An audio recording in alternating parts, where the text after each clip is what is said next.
श्री गणेशाय नमः. श्री तेजोमय प्रसन्न. कविता कोडमगावमध्ये खूप स्वागत आहे. मी विचार करत असाल की मी कोणत्या किचनमध्ये उभी आहे. मी आहे माझ्या गावी, आईच्या गावी अंबे.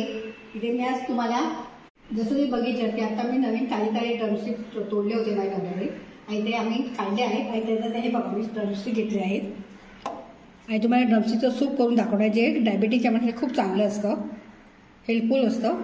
आणि त्यासाठी मी लावणार तेल. हे बघा तेल आहे, हळद आहे, जिरं आहे आणि मीठ आहे. आता आपण कढई टाकून घेतोय. आता आपली कढई चांगली तापलेली आहे. आपण त्यात थोडं तेल टाकूया. तेल चांगलं तापू द्या. आता आपलं तेल तापलेलं आहे. त्यात आपण 1 चमचा जिरं टाकूया. जिरं चांगलं फुलायला पाहिजे. जिरं आता चांगलं फुले. त्यात हळद टाका थोडीशी. हळद टाकल्यावर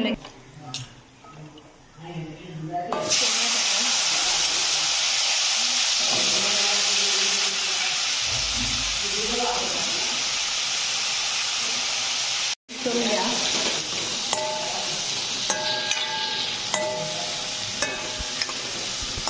आपण थोडं वाफेवर शिजवून घेऊया. झाकण ठेवूया.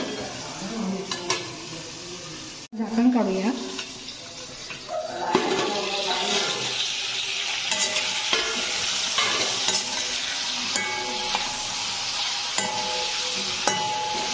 वाढून घ्या आणि पाणी टाकायचं.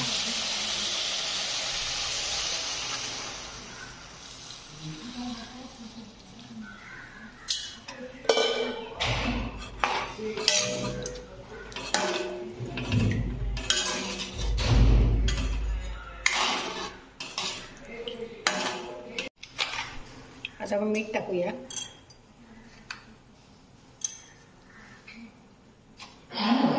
आता आपण झाकण ठेवूया आणि आपण त्याचं उकळायला देऊया थोडा वेळ. ठेवलं आहे मी ते 10 ते 15 मिनिट शिजवून घेण्याचा अर्क पूर्ण त्यामध्ये उतरलं पाहिजे. आलेली आहे ते बघा उकळी आलेली आहे. या स्टेजवर मी तर झाकण ठेवते.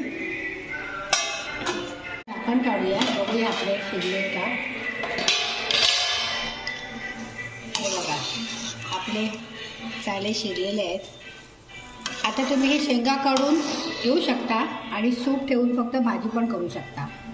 जर तुम्हाला शेंगाबरोबर सूप आवडत सूपबरोबर शेंगा जर खायला आवडत असेल तर तुम्ही तसं पण खाऊ शकता. आता आपण त्यामध्ये कोथिंबीर टाकूया थोडीशी आणि बाकीची आपण सर्व करायला टाकूया. आता आपण गॅस बंद करूया. आपलं सूप तयार आहे.